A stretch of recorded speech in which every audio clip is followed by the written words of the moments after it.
Welcome to Guard Your Wellness. I'm Chaplain Dan Burris. In my office, I have some items that were given to me from religious leaders around the world. A prayer rug given to me from an imam, prayer beads given to me by an Orthodox priest, a rosary from a Catholic priest, and finally a book of common prayer from an Episcopal priest.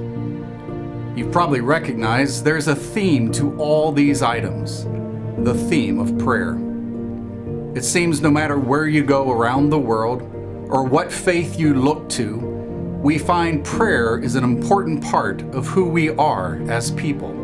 Here in the United States, we are no different. We recognize the importance of prayer. In fact, on April 17, 1952, President Harry Truman signed the bill proclaiming the National Day of Prayer into law.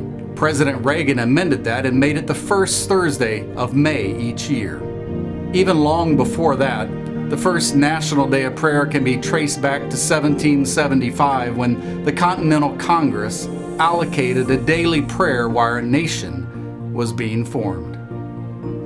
One of my favorite paintings is that of George Washington at Valley Forge. There in the midst of that so difficult winter, when people were suffering and dying, there seems to be little hope. There's a picture of General George Washington kneeling in the snow beside his horse in prayer. Prayer is an incredible gift given to us as people. It's an opportunity for us to express our deepest concerns and unload our burdens that we carry. In the Bible, we even see Jesus agonizing in prayer, speaking his greatest concerns, unloading his heaviest burdens as he prays. You see, prayer allows us to do that.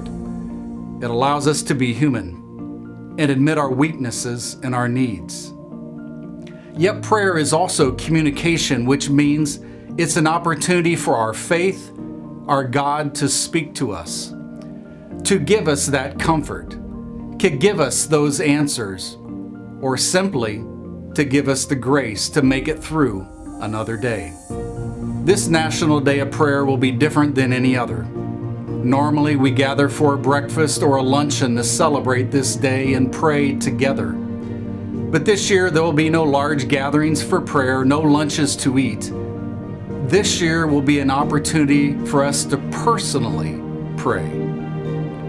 Now, having someone else pray for us is good, and it's an amazing blessing. But think what could happen if each of us would take time and individually pray. If we share our concerns, listen to our God, what might happen in our lives and in our nation.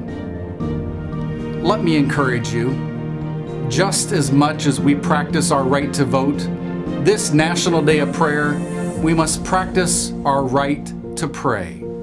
Let me encourage you, Ohio, we are in this together.